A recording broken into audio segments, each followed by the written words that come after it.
Pero bueno, en cualquier caso, ya cuando llega la posguerra, los alemanes, que aunque tenían prohibido pues poder tener carros de combate, al final se las pueden, ¿no? Se las ingenian para, bueno, para hacer sus pruebas en territorio soviético y demás, ¿no? Pero ¿cómo va surgiendo, ¿no? Esta nueva doctrina alemana, que además pues tenía que estar preparada para utilizar un ejército relativamente pequeño y que fuera muy efectivo y que fuera capaz, ¿no?, de obtener una victoria rápida, ya que de ser imposible sostener una guerra de desgaste. ¿Cómo fue esta evolución doctrinal alemana? Sí, sí a los varios frentes que has abierto con las preguntas que has ido planteando. Sí, sí el hecho de que los que están en el statu quo siempre es reflectario a ideas novedosas, básicamente porque los deja fuera de juego. Digamos, Inglaterra, con Fuller a la cabeza, había desarrollado, había dado con la solución a la guerra de trincheras, a la guerra inmóvil, digamos. Habían conseguido desarrollar un método de combate muy, muy potente. ¿Que había que terminar de desarrollarlo? Sí, pero habían dado con la combinación perfecta. Como Fuller era un poquito de fascista, porque se movía por los círculos de Mosley, sus ideas fueron rechazadas, como después pasó con las ideas de Tukayensky en Rusia, cuando él fue defenestrado, digamos, en la Gran Purga.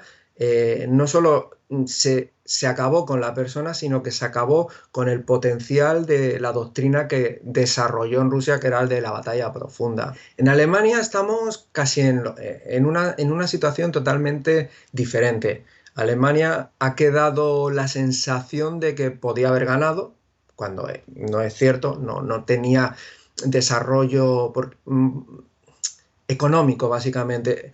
Es posible que en el campo de batalla, en el frente occidental, hubiese podido hacer algo más, sí, pero la economía alemana ya estaba quebrada. Con lo cual, cuando se produce el armisticio, en muchos círculos militares y de la población, queda una sensación de revancha, que cuando llega al poder el Partido Nacional Socialista, él supo sacarle partido. Cuando se firma el Tratado de Versalles, el ejército alemán es totalmente reducido. Queda reducido a una fuerza de 100.000 hombres, de los cuales como máximo solo podía haber 4.000 oficiales. No podía tener submarinos, no podía tener aviones, no podía tener carros de combate, no podía disponer de artillería de gran calibre, y los vehículos únicamente tendrían que ser de transporte de personas y de suministros. Es decir, el ejército, que empezó a llamarse Reichswehr, era más una fuerza policial o de control poblacional, que no de defensa ante agresiones externas.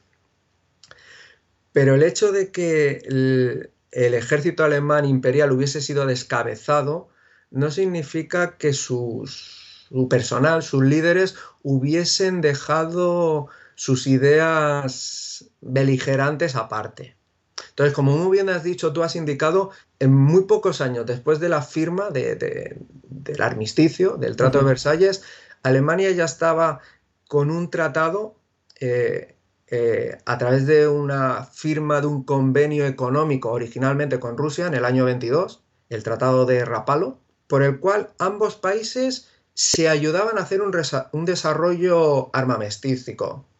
En el Tratado de Rapallo había una serie de convenios, de acuerdos secretos, que estipulaban que tanto Rusia como Alemania se ayudarían. Alemania compraría o entregaría máquinas, herramientas a Rusia, y Rusia entregaría materias esenciales para las industrias alemanas a unos precios asequibles. Pero lo más importante y lo que nos interesa a nosotros es que, como en Alemania los inspectores del Tratado de Versalles, inspectores de las naciones aliadas estaban mm, de, vigilando e investigando de manera muy estricta que se cumpliese lo establecido en el Tratado de Versalles. Cuando Rusia le dijo que podía venir al territorio ruso y montar zonas de entrenamiento y de investigación y desarrollo experimental técnico, la Reichswehr lo cogió sin dudar, sin titubear. La Luftwaffe desarrolló parte de sus aviones y técnicas de combate en Rusia. En Rusia los alemanes desarrollaron y probaron gases de combate nerviosos. Y lo que a nosotros nos interesa, en el año 26 se crea la Escuela Panzer de Kama. Allí, en aquel campo de entrenamiento, se probaron los primeros carros de combate, los Panzer I. Se desarrollaron y se pensaron técnicas y doctrinas de combate.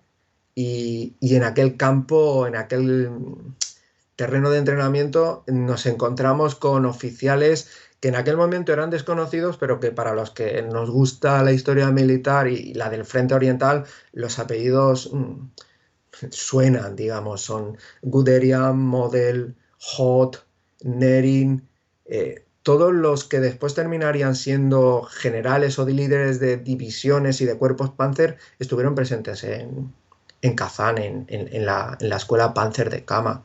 Y ese intercambio original de ideas y de conocimiento técnico se produjo entre Rusia y Alemania. Pensamos que la Alemania, pero es que Rusia también aprendió mucho. Pensemos que Rusia había quedado destruida con la revolución y con la guerra civil había quedado totalmente destruida. Rusia en el año 28 no llegaba a 100 carros de combate los que tenía. Y la mayoría, ninguno era suyo, sino que eran carros de combate comprados a Francia, a Inglaterra y a otros países extranjeros. Sin embargo, a finales de los años 30 tenía 22.000 carros de combate. Estamos hablando de un crecimiento, yo qué sé, es brutal, digamos. Sí. Y ya no solo carros de combate, aviones, paracaidistas, estábamos hablando de que a finales de los años 30 Rusia era una de las... tenía más carros de combate que todo el resto de naciones del mundo.